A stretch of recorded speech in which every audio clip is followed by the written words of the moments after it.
Welcome to Lone Crow Adventures, the channel where we talk about all things camping, hiking, and backpacking. If it's your first time here, consider hitting that subscribe button. There is a ton of great content on this channel I know you'll enjoy. Today we're going to be testing out and reviewing the Ayamaya 0 Degree Down Sleeping Bag. Let's go!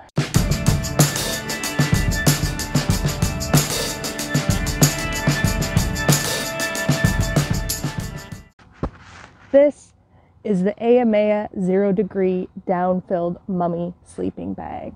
Ayamaya was nice enough to send me this product to request that I review it on the channel, and as promised to the manufacturer, I will be providing a completely honest and unbiased opinion about this product.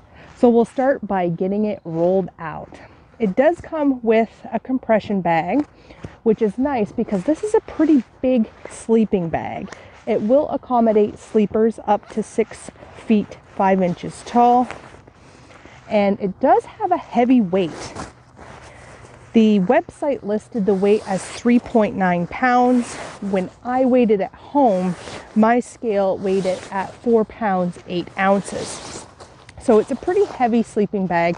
It may not be something that you want to consider backpacking with, more of a stationary base camping or car camping type of setup.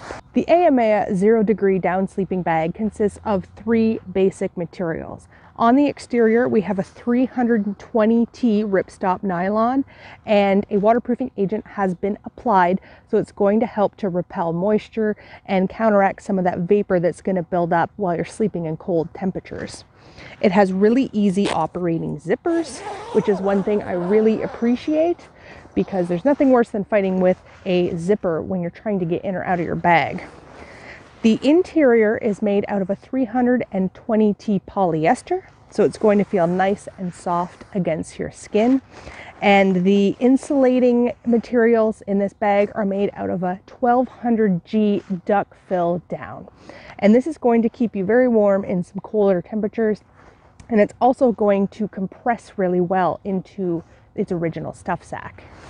So you've got the bag opened up, and you'll notice that the bag features a neck draft collar, both on the posterior portion of the bag and one on the anterior portion of the bag to keep you nice and cozy.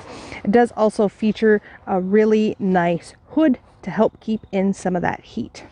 There are 2 points where you can really snug this system up. The first one is the top, and what it does when you pull it is it really cinches up this hood, and then it has a little toggle that you can slide down into position.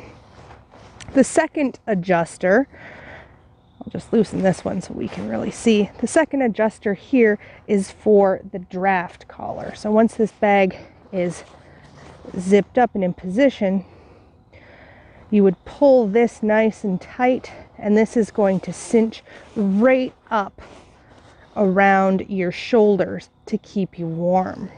The other nice feature about the draft collar, in addition to being able to draw it really, really nice and snug, is that it has Velcro where you can actually cinch that to help it stay in place. So you could see here, your neck would be right here, so you can cinch it up nice and tight around your neck, and this collar is actually going to stay in place to help keep all of that heat trapped down inside of the bag, and then it allows you quick and easy access to get out of the bag this way.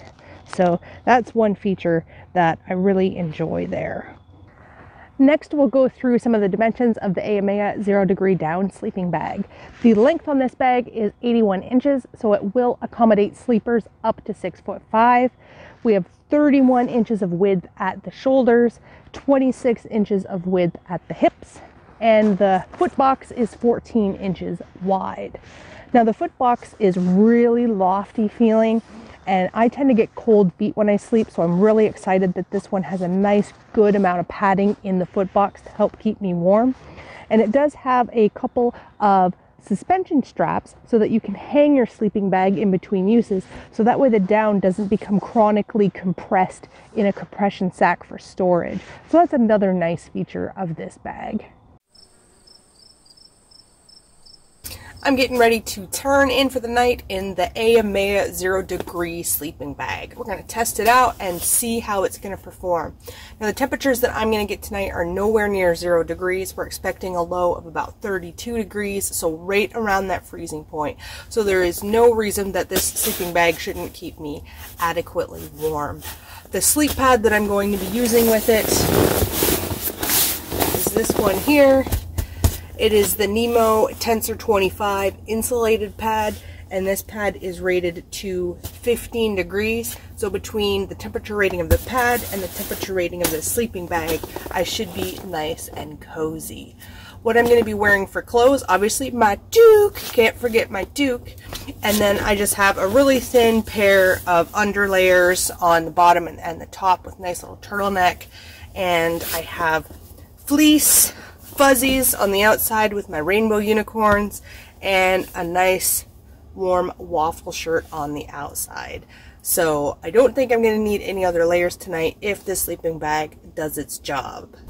Good morning, everybody. Let's talk about how I slept last night. This hood was something that I needed to escape from every night. It's like every time I moved, it was in my way, and it didn't really stretch or flow or conform to my head the way that I like a mummy sleeping bag hood to do. So I found the hood extremely irritating. I'm so glad that I tested this bag in a little bit more temperate temperatures. It was right around freezing last night. I think if you get to maybe about 20 degrees, I think you'd be really, really cold in this bag. And considering the amount of weight that this bag has, I mean, I put this on the scale. The company says that it weighs 2-point-something pounds. I put this bag on the scale in the stuff sack, and it came out at like 4.9 pounds. So for almost a 5-pound sleeping bag and the weight of a 5-pound sleeping bag, I just can't justify bringing this bag along and being cold. If I had to rate the Ayamaya 0 degree down mummy sleeping bag on a 5-point scale, I would give this sleeping bag 3 out of 5 crows. And there's 2 big reasons for that. The first is the weight. It comes in at 4 pounds 8 ounces, and it's just too heavy for cold weather backpacking. So if I'm going to be headed into the backcountry with cold conditions, I'm going to be looking for a sleeping bag that offers the same amount of warmth with less weight. The other big problem I had with this sleeping bag was that I had zipper chill frequently throughout the night. Now it does boast that it has insulation tubes that run along the zipper to help reduce the airflow and increase the warmth in the area of the zipper, but I noticed frequently when I would change positions or roll over, whatever part of my body was next to the zipper would get a chill. One of the things I liked about the bag was that my feet stayed nice and toasty all night long. The foot box was excellent. It kept my feet nice and warm, and I experienced no coldness in my feet. So that I really appreciate about the bag. I would say that the comfort rating on this bag is about 25 degrees. I would personally not want to use this bag in temperatures any colder than 20 degrees. Do I think it will keep you alive at 0 degrees? Yes, I think it will keep you alive, but I don't think that you're going to be wanting to use this in absolute cold temperatures like that. I would say the cutoff for this is about 25 degrees for warmth. Overall, this sleeping bag gets a rating of 3 out of 5 crows. Well, thanks for joining me. I hope you enjoyed the video, and I hope that you learned something new. If you haven't already done so, now is the time. Hit that subscribe button, and while you're here, you may as well check out a few of my other videos. Until next time, folks, we'll see you on the trails.